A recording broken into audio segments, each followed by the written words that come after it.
Quiet Mind, Day 4. Silence your inner narrator. How to stop the mental noise that's been running the show. Ever seen someone muttering to themselves on the street, having a full-on argument with thin air? You probably thought, yikes, that person needs help. But here's the kicker. Most of us are doing the exact same thing, just silently. We've got this running commentary in our heads, talking at us nonstop. It judges, worries, remembers that embarrassing thing from 2003, plans the worst case scenario for next Tuesday's meeting, and occasionally narrates your own life like a bad audiobook. That voice, it's not you, it's your mind on autopilot, and you don't even realize it's been hijacking your life. That's why watching the thinker is so powerful. It's not some mystical trick. It just means stepping back and listening to that voice in your head instead of getting lost in its drama. And don't judge it when you hear it. Don't go, ugh, why am I thinking that? Because guess what? That's the same voice sneaking in the back door. Instead, become the observer.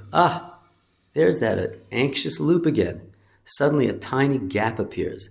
That gap is you waking up. It might start with just a few seconds of mental silence, but those seconds are golden. In them, you're no longer a slave to your thoughts. You're aware of your own awareness. And as those gaps grow, so does your inner stillness, a peace so real, so grounded, you'll wonder how you ever lived without it. And no, this isn't some weird trance. You're not zoning out, you're zoning in. You're more alert, more alive than in your usual mind rush. You start to feel a quiet joy bubbling up from nowhere. That's the joy of simply being. It's subtle, but powerful. And as you go deeper into that quiet space, you discover something wild.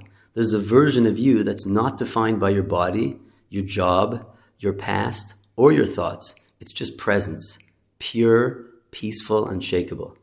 Now, if sitting still and watching your mind sounds too abstract, here's a shortcut. Just pay ridiculously close attention to whatever you're doing. Washing your hands, feel the water, smell the soap, hear the splash.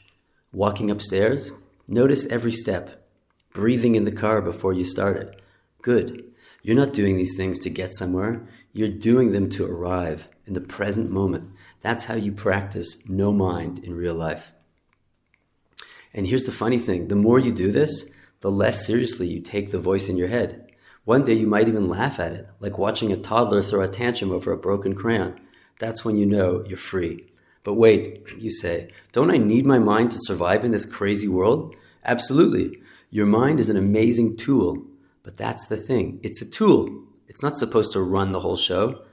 Most of our thinking is just background static, repetitive, pointless, and often negative. It drains you like an app running nonstop in the background. And worst of all, it's addictive.